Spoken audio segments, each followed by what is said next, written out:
السلام علیکم، star news کے ساتھ میں ہوں آپ کی میزبان شہزادی کمل اور آپ دیکھ رہے ہیں دا نیوز آر شو، جس میں ہمارے ساتھ موجود ہے سابق سفیر سینئر تجزیہ کار جاوید ملک صاحب۔ السلام علیکم جاوید ملک صاحب۔ جی وعلیکم السلام شہزادی کا جاوید ملک صاحب، ہم نے اپنے کل بھی پروگرام میں بات کی تھی وزیر اعظم عمران خان صاحب کے 3 روزہ دورے کی، جو وہ اس وقت موجود ہے سعودی عرب میں۔ کیا کہیں گے کہ اس دورے میں وہ گرین مڈل ایسٹ کانفرنس میں بھی شرکت کریں گے؟ اس کانفرنس کی اہمیت کیا ہے؟ دیکھیے، کانفرنس کی شرکت ضروری ہے، ڈیفینیٹلی وہ کریں گے اس میں، لیکن میں دیکھ رہا تھا کہ یہ کانفرنس کا آغاز جو ہے وہ تو 25 اکتوبر کو ہے جا رہا ہے۔ سوشل میڈیا کے اندر بھی اس چیز پہ کافی چمگوئیاں ہو رہی ہیں کہ جو 2 دن اضافی جو انہوں نے لیے ہیں، کیونکہ عمرہ تو کچھ گھنٹوں میں ہو جاتا ہے، وہ تو 25 کو بھی کر سکتے تھے، صحیح۔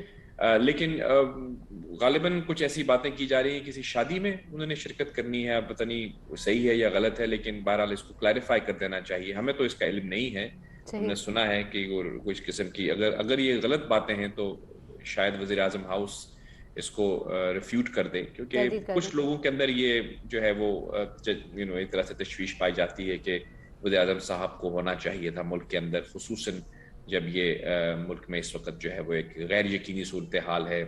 ہم اگر ISI چیف کے معاملات کو نہ بھی زیر بحث لے کر آئیں، کیونکہ ہم نہیں چاہتے ان کو لائیں، لیکن جو تحریک چل رہی ہے، جو یہاں پہ ایک طرح سے احتجاج کی فضا ہے، اور بالعموم بھی اگر آپ دیکھیں تو عوام کے اندر اضطراب پایا جاتا ہے کہ یہاں پہ مہنگائی بڑھ رہی ہے، یہاں پہ تیل کی قیمتوں میں اضافہ ہو رہا ہے، جو ایک غیر یقینی صورتحال ہے۔ اس میں وزیر اعظم صاحب کا اگر ملک میں ہوتے تو زیادہ بہتر تھا۔ بہرحال آپ کا سوال جو تھا وہ اس کانفرنس کے حوالے سے تھا۔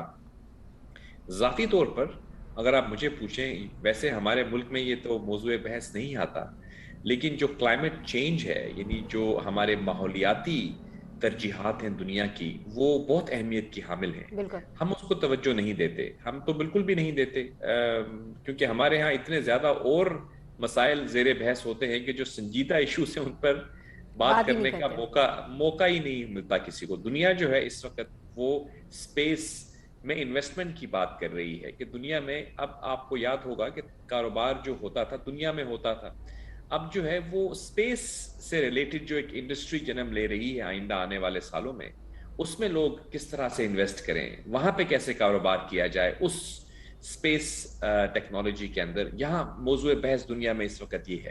صحیح۔ دنیا میں یہ بھی بحث ہو رہی ہے کہ اب جو آئندہ آنے والے دنوں میں یہ چیز بالکل عیاں ہے کہ جو کمپنیاں اس وقت بزنس میں ہیں، ان میں سے اکثر جو ہیں وہ آئندہ 10 یا 20 سالوں میں بزنس میں نہیں رہیں گی، صحیح۔ اور جو دنیا کی جو کامیاب ترین بزنسز دنیا میں جنم لیں گی وہ ابھی تک سٹارٹ بھی نہیں ہوئی، جس کے صحیح۔ حوالے سے ہم کہتے ہیں کہ سٹارٹ اپ بزنسز ہیں، یعنی یہ وہ ٹیکنالوجی سے ریلیٹڈ بزنسز ہیں جن کے بارے میں بات کی جاتی ہے۔ بالکل ایسے ہی کلائمیٹ چینج بھی ایک بہت اہمیت کا حامل ہے، اور یہ جو سعودی عربیہ کا انیشیٹو ہے، یہ کہہ رہے ہیں کہ ان کو اس ریگستان کے علاقے میں، یہ پوری خلیج جو ہے یہاں پہ 50 بلین درخت لگانا چاہتے ہیں۔ یہ اس علاقے کے اندر وہ اس علاقے کو سرسبز و شاداب کرنے کی کاوشیں کر رہے ہیں، اور کس طرح سے وہ یہ سمجھتے ہیں کہ آئندہ مستقبل میں آنے والی نسلوں کے لیے ضروری ہے کہ یہاں پر کلائمیٹ چینج کی بات کی جائے، اور یہاں پہ درخت لگائے جائیں، اور یہاں ماحولیاتی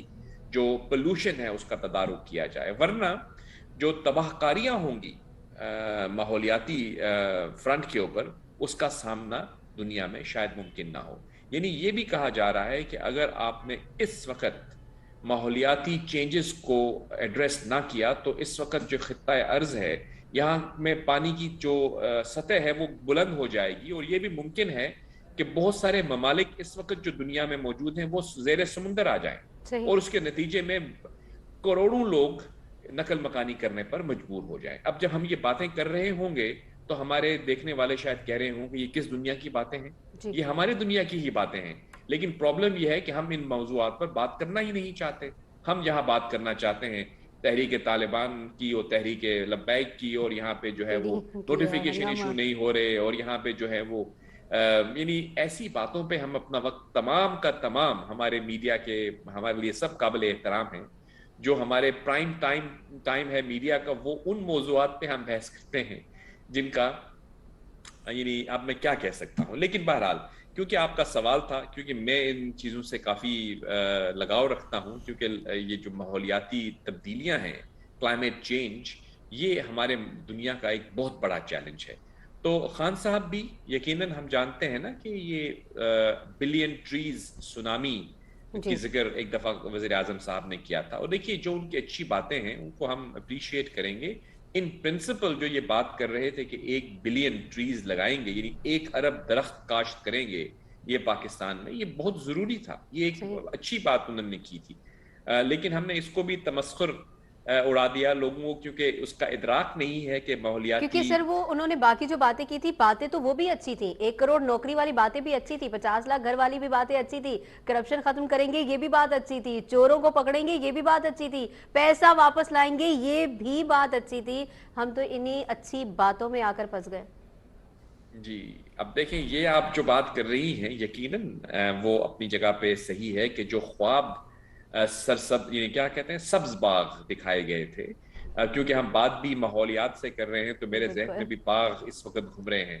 تو میں نے کہا کہ جو سبز باغ خان صاحب نے دکھائے تھے، چاہے وہ 1 بلین درختوں والا باغ بالکل ہوگا یا پھر ان باغات کا جن کا ذکر آپ کر رہی ہیں، جس میں نوکریاں تھیں، جس میں ایک نیا پاکستان تھا، یہاں پہ کروڑوں گھر تھے، بہت سی چیزیں تھیں.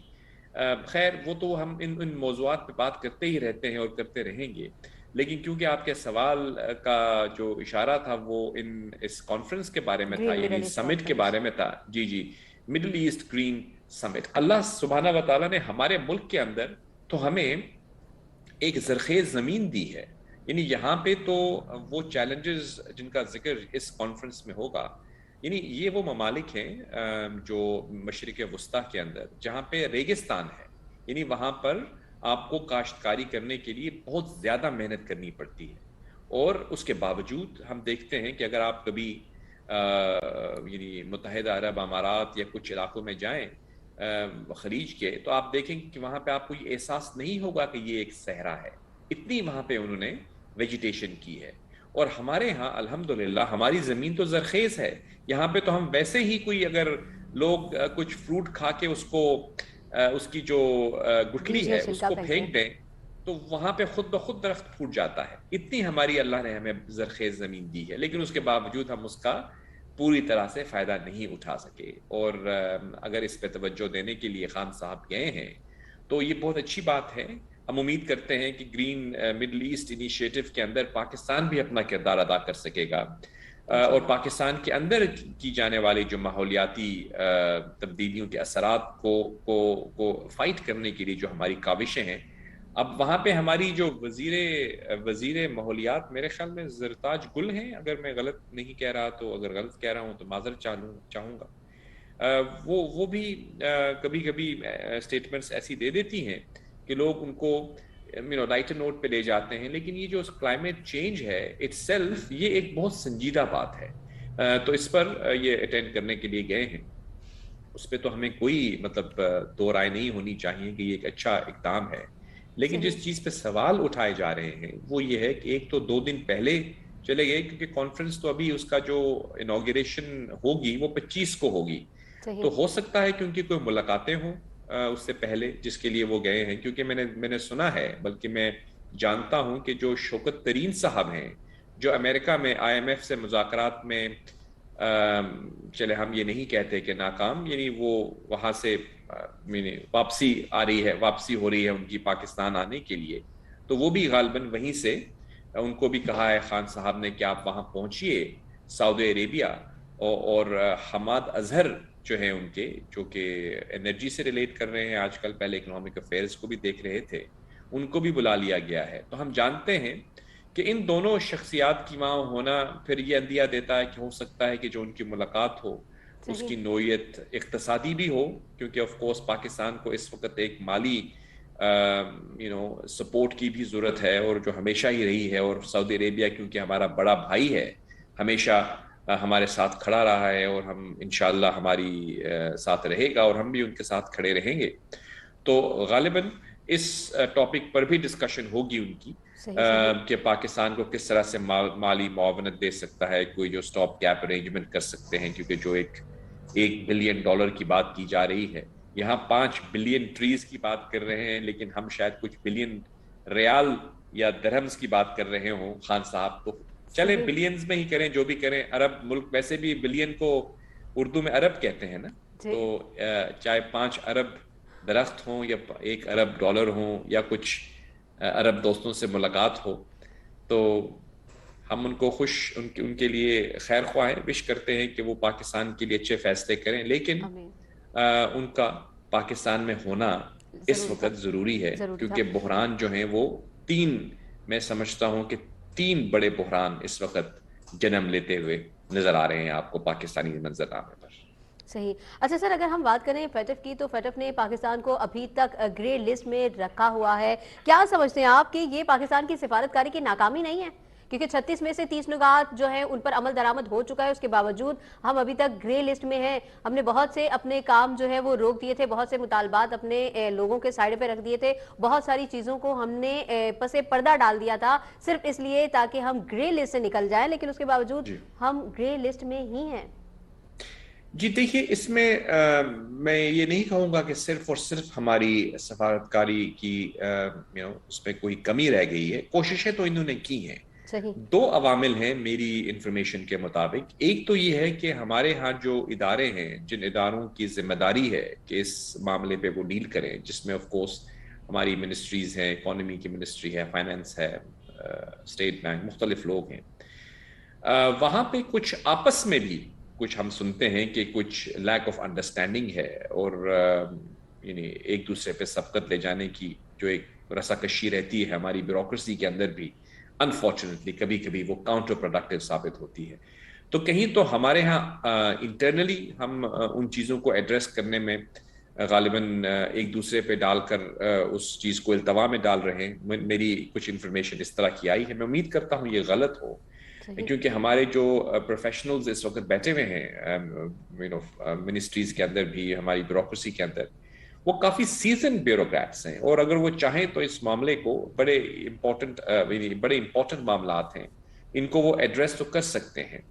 تو دوسرا جو اس کا جو پہلو ہے وہ یہ ہے کہ جس کا ذکر آپ کر رہی ہیں کہ کہیں پہ ہماری سفارتکاری کی ناکامی ہے یا کہیں پہ ہمارے خلاف کوئی ایسی قوتیں بھی متحرک ہیں جو کہ پاکستان کی جو مثبت پیش رفت کی گئی ہے پاکستان کی طرف سے, اس کے باوجود وہ پاکستان کے جو پروگرس ہے اس کو ڈم لائٹ میں شو کرتی ہیں. اب ڈیفینیٹلی جب آپ بین الاقوامی اسٹیج پر ڈیل کر رہے ہوتے ہیں بین الاقوامی ڈپلومیسی کے اندر, تو آپ کے سب لوگ تو دوست نہیں ہوتے, آپ کے وہاں پہ دشمن بھی ہوتے ہیں, آپ کے ایسے لوگ بھی ہوتے ہیں جو کہ آپ کے خلاف سرگرم عمل ہوتے ہیں. اب اس کو آپ سازش کہیں یا آپ اس کو ان کی اسٹریٹجی کہیں, یہ آپ اپنی سوچنے کا انداز ہے. ہم ایک چیز تو ہمیشہ یہ کہہ دیتے ہیں نا, کبھی اگر کرکٹ کی ٹیم نہیں آ رہی یا کہیں پہ کوئی انٹرنیشنل فورم پہ ہمیں ڈیبیکل کا سامنا کرنا پڑتا ہے, تو ہم کہتے ہیں دیکھیے جی بھارتی لابی نے ہمارے خلاف سازش کر دی ہے, یہودیوں نے سازش کر دی ہے, اس نے سازش کر دی ہے, اس نے سازش کر دی ہے. لیکن میں آپ کو یہ بات بتاتا چلوں کہ دیکھیے, جب بھی آپ بین الاقوامی اسٹیج پر ڈیل کر رہے ہوتے ہیں تو آپ کو پتہ ہوتا ہے کہ آپ کے ایڈورسریز کون ہیں. ایسا نہیں ہوتا کہ آپ آنکھیں بند کر کے گئے ہوتے ہیں. ہمارے جو سفارتکار ہیں, جو ہمارے فورن آفس کے مندوبین ہیں یا اہلکار ہیں یا ہمارے وزراء ہیں یا اور بھی سٹیک ہولڈرز ہیں جن کا ذکر ہم کریں یا نہ کریں, وہ ان تمام عوامل سے واقف ہوتے ہیں. تو جو اپنی اسٹریٹجی بنائی جاتی ہے وہ اسی چیز کے پیش نظر بنائی جاتی ہے کہ ہم ان جو ہمارے ایڈورسریز ہیں, جو ہمارے مخالف لوگ اپنی محرکات اپنی حرکتیں کر رہے ہیں, ان چیزوں کو ذہن میں رکھتے ہوئے ہم اپنی اسٹریٹجی ایوالو کرتے ہیں. لیکن اس کے باوجود اگر ہم اس میں کامیابی حاصل نہ کر پائیں تو پھر ہمیں دیکھنا ہے کہ کیا ہماری لابینگ میں کمی رہ گئی ہے, کیا ہماری سفارتکاری کے اندر ہم بھرپور انداز میں اپنے کیس کو پیش نہیں کر پائے. اس پر غور کرنے کی ضرورت ہے, کیونکہ آپ نے پیش رفت کی ہے, یہ نہیں ہے کہ آپ نے ان کی جو ریکمنڈیشنز تھی یا ان کی ڈیمانڈز تھی ان کو پورا نہیں کیا, آپ نے خاطر خواہ پروگریس کی ہے. جی ہے, 36 میں سے 30 نکات پورے کر لیے ہیں, جو 6 رہ گئے میں ہیں سمجھتا ہوں کہ 30 سے بھی زیادہ انہوں نے جو ہیں وہ معاملات جو نکات ہیں ان کے اوپر اپنی جو ہے وہ پروگریس کی ہے. لیکن اس کے اوپر آئی تھنک مزید کام کرنے کی ضرورت ہے، کیونکہ میں دیکھ رہا ہوں کہ ہمارے جو وزیر اعظم ہیں ان کی جو ٹیم ہے اس کے اندر کچھ آپس میں رسہ کشی چل رہی ہے، جس کی وجہ سے میں ہو سکتا ہے کہ یہ ہوا، اور اگر ایسا ہے تو میں سمجھتا ہوں کہ وزیر اعظم صاحب کو اس پہ لیکن نوٹس سر دینا بڑا چاہیے۔ کھلم کھلا یہ کہا جا رہا ہے کہ بھارت کی طرف سے بھی اس طرح کے بہت سے اونچے ہتھ کنڈے کیے گئے ہیں کہ پاکستان جو ہے وہ گرے لسٹ میں ہی رہے۔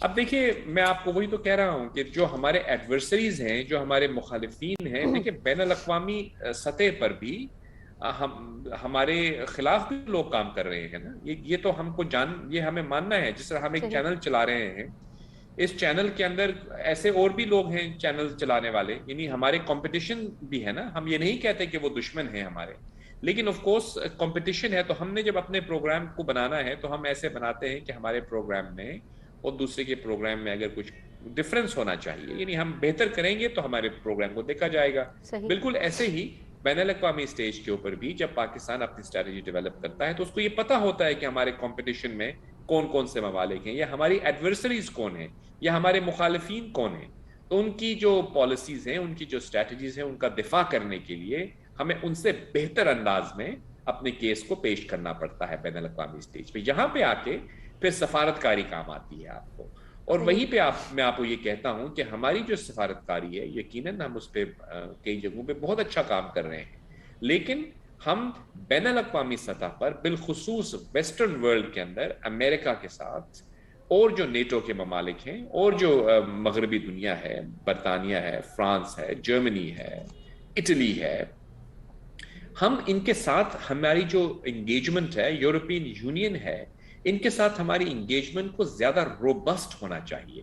یہ میری گزارش ہے جو کہ ہمیشہ رہی ہے، کیونکہ وزیر اعظم عمران خان صاحب جب آئے تو یہ ایک چیز بہت سے لوگوں کے جو کہ بین الاقوامی یا سفارتکاری کو سمجھتے ہیں، میرے جیسے اسٹوڈنٹس ہیں جو سفارتکاری کے، وہ بھی اس چیز کو سمجھ رہے تھے، یہ ایکسپیکٹ کر رہے تھے کہ کیونکہ ان کا ایکسپوجر رہا ہے دنیا بھر میں، ٹریول کیا ہے انہوں نے، انگیج کیا ہے اور ہائی لیول پہ کیا ہے، تو ان کے دور میں تو ہماری جو سفارتکاری ہے وہ بہت زیادہ بہتر ہوگی، یعنی ہم زیادہ بہتر، یعنی we will be head and shoulders above our competition. لیکن انفارچونیٹلی ایسا نہیں ہوا، یعنی جس طرح سے نا امیدی ہوئی، ہمیں نظر آیا ہے کہ ہماری جو سفارتکاری ہے وہ اتنی ایفیکٹو نہیں ہے جتنی ہو سکتی تھی ان کے دور حکومت میں۔ اس پہ غور کرنے کی ضرورت ہے خان صاحب، کیونکہ کیوں بجز اس کے کہ وہ ایک انٹرنیشنل شخصیت کے مالک ہیں، ان کی انگیجمنٹ ورلڈ سٹیج پر بہت محدود رہی ہے۔ یہ سوال ان کو اپنے آپ سے بھی کرنا چاہیے، اپنے وزیر خارجہ سے بھی کرنا چاہیے، اور اپنے فورن آفس کے جو فورن سیکرٹری ہیں اور جو ان کے ایڈیشنل سیکرٹریز وہاں بیٹھے ہوئے ہیں، ان کے ساتھ میٹنگ کریں۔ ایک ہوتا ہے ایسا کہ وزیر اعظم اکثر فورن آفس کے ساتھ جا کر بریفنگ لیتے ہیں، ان سے انگیج کرتے ہیں، ان کے ساتھ ڈسکشن کرتے ہیں، ان کی رائے لیتے ہیں، اور اس کے بعد اپنی پالیسی کو مرتب کرتے ہیں۔ کیونکہ دیکھیے آپ کے جو رہنما ہیں وہ کس طرح سے دنیا پہ انگیج کر رہے ہیں، اسی سے آپ کے ملک کے وقار میں اضافہ ہوتا ہے۔ اور میں تو آپ کو ہمیشہ کہتا ہوں نا کہ ہماری جو وزیر اعظم بالخصوص ملک کے اندر ان کی پالیسی سے ہم بے حد اختلاف کریں، لیکن بین الاقوامی سٹیج کے اوپر کوئی بھی ہمارا وزیر اعظم ہو، ہمیں چاہیے کہ ہم اس کو پازیٹیولی ایڈوائز کریں، کیونکہ ہمارے ملک کی وقار کا سوال پیدا ہو جاتا ہے۔ آپ کو یاد ہوگا کہ جب کبھی بھی وزیر اعظم نواز شریف صاحب یا وزیر اعظم گیلانی صاحب ملک سے باہر جاتے ہیں، انگیج کرتے ہیں، اور وہاں پہ جب ان کو پی ٹی آئی کی طرف سے تنقید کا نشانہ بنایا جاتا تھا تو ہم اس وقت بھی یہ کہتے تھے کہ یہ غلط کر رہے ہیں، آپ کو نہیں کرنا چاہیے آپ کے وزیر اعظم کو بین الاقوامی سٹیج کے اوپر جا کر آپ اس کو امبیرس کریں۔ تو اس لیے موجودہ حالات کے اندر میں یہ جانتا ہوں کہ جو ہمارے وزرائے اعظم رہے ہیں مختلف ادوار میں، وہ فورن آفس کے ساتھ زیادہ قریبی طور پر انگیج رہے ہیں، لیکن یہاں پر ہم دیکھتے ہیں کہ وزیر اعظم صاحب کی، مجھے اگر میرے نالج میں نہیں ہے تو میں معذرت چاہتا ہوں، لیکن مجھے نہیں لگتا کہ ایک یا دو دفعہ کے علاوہ وزیر اعظم صاحب نے کبھی بھی فورن آفس کے جو سینئر ہمارے سفارتکار ہیں ان کے ساتھ کوئی ڈائلاگ کی ہو، کوئی میٹنگ کی ہو، کوئی ڈسکشن کی ہو۔ فورن منسٹر صاحب تو آپ کو بریف کرتے ہی ہیں، لیکن آپ کی اپنے جو پروفیشنل اپنے ڈپلومیٹس ہیں ان کے ساتھ بھی آپ کی انڈرسٹینڈنگ ہونی چاہیے، بیکاز وہ آپ کو ریپرزینٹ کر رہے ہوتے ہیں وہ بیوروکریٹس۔ سر بالکل اس پر مزید بات بھی کریں گے، لیکن یہاں وقت ہوا ہے ایک بریک کا، کہیں مت جائیے گا ناظرین، دیکھتے رہیے دا نیوز آور شو۔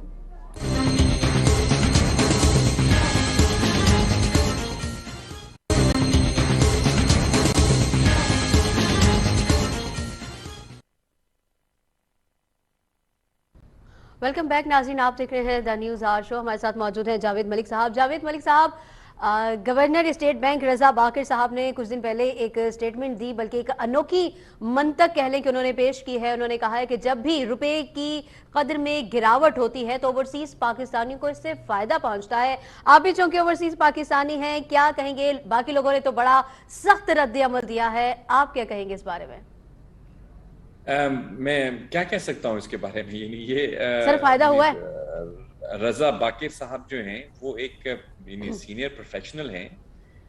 وہ پہلی بات تو مجھے یہ سمجھ نہیں آ رہی کہ یہ دنیا بھر میں یہ خطاب کر رہے ہیں، جا کے میٹنگز کر رہے ہیں، یہ میں نے نہیں دیکھا آج تک کبھی کوئی گورنر اسٹیٹ بینک جو ہے وہ اس طرح سے یعنی جا کے اب کہتے ہیں کہ وہ فورن ایکسچینج ملک میں لے کے آ رہے ہیں۔ ٹھیک ہے، کیا ایک گورنر اسٹیٹ بینک کا یہ جاب ڈسکرپشن میں شامل ہے کہ وہ اس طرح سے کریں؟ بہرحال اگر وہ کر رہے ہیں تو اچھی بات ہے، لیکن بہرحال میں ان کی بحیثیت پروفیشنل یہ دیکھ رہا تھا کہ کافی تشویش ہوئی، کیونکہ لوگ تو یہ بتا رہے تھے کہ وہ بڑے ہی سینئر اکانومسٹ ہیں، ورلڈ بینک میں بھی غالباً یا IMF میں کام کر چکے ہیں، ایجپٹ کے اندر بھی وہ رہے ہیں، مصر میں، اور ان کے جو ناقدین ہیں، ایک تو گروپ ایسا ہے جو کہ ان کو آف کورس بہت سینئر پروفیشنل کے طور پر پیش کرتا ہے، لیکن ایک گروپ ایسا بھی ہے جو کہ ان کے اوپر بہت سوالیہ نشان اٹھاتا ہے، خصوصاً اس حوالے سے جو کہ ان کی میں نے پرفارمنس رہی ہے ان مصر۔ لیکن ہم اس سٹیٹمنٹ پہ اگر ہم بات کریں تو وہ یہ ہے کہ دیکھیے وہ یہ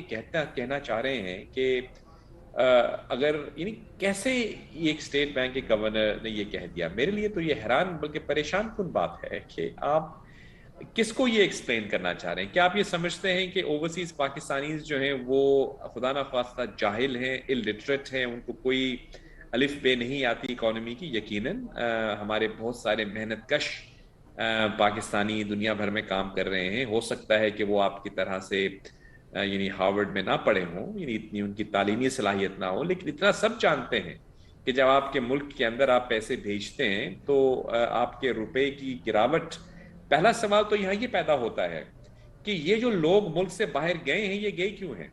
ان میں سے بہت بڑی تعداد روزگار کی تلاش میں گئی ہے، اور روزگار کی تلاش میں کیوں گئی ہے؟ کیونکہ آپ کے ملک کے اندر روزگار کے مواقع موجود نہیں ہیں، تو وہ بیچارے جسے ہم کہتے ہیں جلا وطنی ہو یا یعنی دیار غیر میں رہ کے وہ اپنے فیملیز کا پیٹ پالنے کی کوشش کر رہے ہوتے ہیں۔ یعنی ایسی سچویشن بھی ہوتی ہے کہ اس کی شادی ہوئی اور شادی کے کچھ ماہ کے بعد وہ نوجوان چلا گیا اور وہ اپنے ماں باپ سے، اپنی فیملیوں سے ملنے کے لیے سال میں یا 2 سال میں ایک دفعہ آتا ہے، تو یہ ایک طرح سے ان کی جو فیملی کا سسٹم ہے وہی ڈسٹرب رہتا ہے۔ یہ وہ ہمارے محنت کش ہیں، وہ کیوں جاتے ہیں؟ کیونکہ آپ نے ان کو روزگار فراہم نہیں کیے ہوتے۔ تو حکومت کی ترجیحات تو یہ ہونی چاہیے کہ آپ اپنے ملک کے اندر روزگار ان کے لیے فراہم کریں، ان کے لیے ایسی اکنامک کنڈیشنز پیدا کریں کہ وہ ملک میں سے باہر جائیں ہی نہ، اپنے ملک میں رہیں۔ اور بلکہ خان صاحب کی جو پالیسی سٹیٹمنٹ تو یہ تھی کہ بیرون ملک سے لوگ ہمارے ملک میں آ کے جاب کریں گے، یہ وہ سبز بات ہے نا جو انہوں نے دکھائی تھے۔ بالکل۔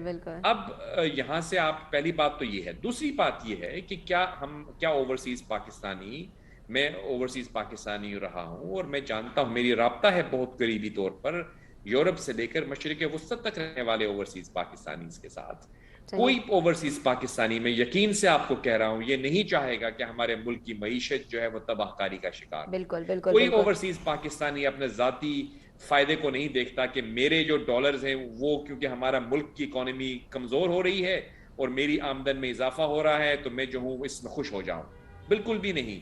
کوئی اوورسیز پاکستانی یہ نہیں چاہتا کہ پاکستان کی معیشت جو ہے وہ کمزور ہو۔ ہر اوورسیز پاکستانی اپنے پاکستان کے اندر معیشت کو مستحکم، مضبوط اور ترقی پذیر دیکھنا چاہتا ہے کہ ہمارے ملک کے اندر ہمارے جو روپی ہے وہ سٹرونگ ہو، اور ہم بے شک ملک سے باہر کمائیں، اگر ہمارے روپے کی قدر میں اضافہ ہو رہا ہو اور ہماری جو ہے ترسیلات میں کمی ہو رہی ہو تو ہمیں اس سے کوئی افسوس نہیں ہوگا, بیکاز وہ دیکھیں گے سارے اوورسیز پاکستانی کہ ہمارے جو بہن بھائی ملک کے اندر رہ رہے ہیں کم از کم ان کے حالات تو بہتر ہو رہے ہیں. آپ نے ان کی ذمہ داری کرنی ہے. مطلب آپ کو 22 گورنر کروڑ عوام کی پرواہ نہیں ہے کہ وہ کن حالات میں زندگی گزار رہے ہیں یا وہ کس طرح سروائیو کر رہے ہیں, لیکن آپ اس بات پر خوشی کا اظہار کر رہے ہیں کہ ہمارے اوورسیز پاکستانیوں کو فائدہ ہو رہا ہے, لہٰذا یہ نہیں, ان فائدہ کو نظر نہیں ہو انداز رہا, کیا جائے. ان کو فائدہ نہیں ہو رہا, یہ بالکل صریحاً غلط بات ہے. اچھا, دیکھیے آج ایک فائدہ ہو ہی چیز نہیں رہا. اگر نہیں ہو رہا, کیسے ہو رہا ہے؟ دیکھیے اگر ایک چیز آپ کی 1000 روپے کی ملتی تھی, اب وہ 1500 کی مل رہی ہے, تو اگر آپ جو بھیج رہے تھے 1 لاکھ روپے, تو وہ آپ 1.5 لاکھ بھیج رہے ہیں, تو وہ تو آپ کو خریدنے میں بھی مہنگی پڑ رہی ہے نا. صحیح ہے, کیسے وہ آپ کو فائدہ ہوا ہے؟ یعنی صحیح. اگر آپ کے ملک کے اندر انفلیشن بڑھ گئی ہے, چیزیں میں مہنگائی ہو گئی ہے, جو آپ 1 کلو 50 روپے کی لیتے تھے وہ اب 1 کلو 100 روپے کی لے رہے ہیں, تو بے شک آپ کی ترسیلات زر میں اضافہ ہو جائے, آپ نے تو وہ چیزیں مہنگی خریدی ہیں. خریدی ہیں, اور صحیح. پلس یہ تو بالکل مایوپک ویو ہے, یہ بہت ہی یہ ایک شخص کی بات نہیں کر رہی یہاں. آپ ذمہ دار ہیں پورے ملک کی اکانومی کے. کل جو آپ نے جو قرضے لیے ہیں اپنے ملک کے اندر, کیا اوورسیز پاکستانی یا پاکستانی یہ نہیں سمجھتے کہ وہ قرضے آپ نے ڈالروں میں لیے ہیں, اور اب وہ قرضے جب آپ لوٹانے جائیں گے تو آپ کو ڈالروں میں دینے پڑیں گے, تو پھر آپ کی کس طرح سے فائدہ ہوگا آپ کو؟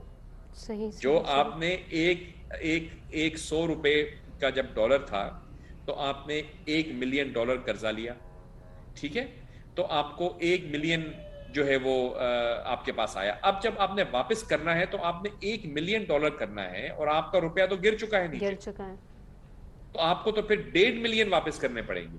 یہ چیز گورنر اسٹیٹ بینک بخوبی جانتے ہیں, اور یہ سب چیز جاننے کے باوجود جب انہوں نے یہ فرمایا تو یقین کیجئے کہ لوگ جو تھے وہ حیران اور پریشان بلکہ ششدر رہ گئے کہ یہ کیا بات فرما رہے ہیں. ہم امید کریں گے کہ وہ اپنی اس سٹیٹمنٹ کے اوپر نظر ثانی فرمائیں گے اور وہ کچھ ایسی پالیسیاں مرتب کریں گے. ہم تو ان کو, یعنی ان کی جو یہ اوورسیز پاکستانیز کے لیے جو انہوں نے روشن ڈیجیٹل پاکستان اکاؤنٹ بنائے ہیں, ہم تو اس کو اپریشیٹ کرنے والے لوگوں میں سے ہیں. ٹھیک ہے, یعنی ہم تو اپریشیٹ آپ اس پروگرام میں بھی کیا ہے اور ویسے بھی کیا ہے کہ جو اوورسیز پاکستانیز کے لیے روشن ڈیجیٹل پاکستان اکاؤنٹس بنائے گئے ہیں وہ ایک بہت خوش آئند قدم ہے. لیکن آپ یہ مت سمجھیں کہ پاکستان کی گرتی ہوئی معیشت کو آپ سپن کر کے اوورسیز پاکستانیز کو کہہ دیں گے کہ دیکھیں آپ کو فائدہ ہو رہا ہے. بالکل وہ یہ جانتے ہیں, they can see through these words. Let یہ جو پولیٹیکل سپننگ ہے نا, شوگر کوٹنگ کرتے ہیں, یہ آپ پولیٹیشنز تک محدود رکھیں تو بہتر ہوگا. رضا صاحب کو چاہیے کہ وہ اپنی پروفیشنل ذمہ داریوں کے اوپر توجہ دیں, اور ایز اے پروفیشنل ان کی قد کاٹ میں اضافہ ہوگا جب وہ ایک انڈیپینڈنٹ جو ہے وہ ریگولیٹر کے طور پر یا اسٹیٹ بینک گورنر کے طور پہ کام کریں گے, اور لوگ ان کے پروفیشنل سکلز کو اپریشیٹ کریں گے. ان کی اسٹیٹمنٹس پر کو زیر بحث لا کے مطلب نو پوائنٹ, اٹس کاؤنٹر پروڈکٹیو.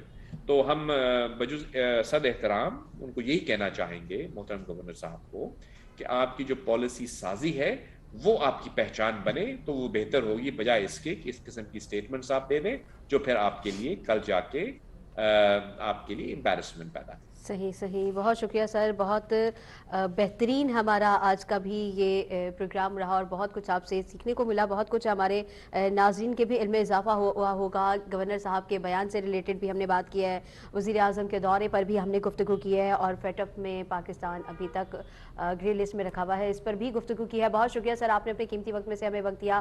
یہاں پروگرام کا وقت ختم ہوتا ہے, اجازت دیجیے اپنے میزبان شہزادی کنول کو. اللہ حافظ.